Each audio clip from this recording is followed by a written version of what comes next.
আজ ICC champions ট্রফির পঞ্চম ম্যাচে এবং নিজেদের দ্বিতীয় ম্যাচে বাংলাদেশ মুখোমুখি হয় অস্ট্রেলিয়ার। টসে জিতে ব্যাটিংয়ের সিদ্ধান্ত নেয় বাংলাদেশ। ব্যাটিংয়ে নেমে শুরুতেই ব্যাটিং বিপর্যয় বাংলাদেশের। সৌম্য সরকার ও ইমরুল কায়েসের আউটের পর মাঠে নামেন মিস্টার ডিপেন্ডেবল মুশফিকুর রহিম। তামিম ইকবালের সাথে যখন পার্টনারশিপ গড়ার চেষ্টা করছিলেন মুশফিকুর রহিম, তখন দলীয় 53 রানে মোজাস হেনরিক্সের বলে এলবিডব্লিউ হয়ে ফেরেন সাজঘরে। তিনি করেছিলেন মাত্র 9 রান।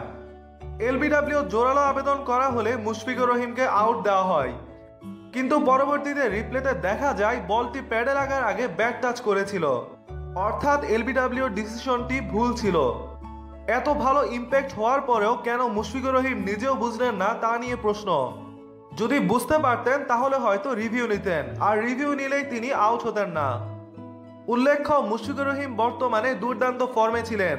গত ম্যাচেও তার 70-এর উপর রান ছিল। আজকের ম্যাচে বাংলাদেশের ব্যাটিং বিপর্যয়ের সময় ভক্ত সমর্থকরা তার দিকে তাকিয়েছিলেন। মুশফিকুর রহিমের এইরূপ আউট বাংলাদেশের কোটি ক্রিকেট প্রাণ ভক্তদের মন ভেঙে দিয়েছে।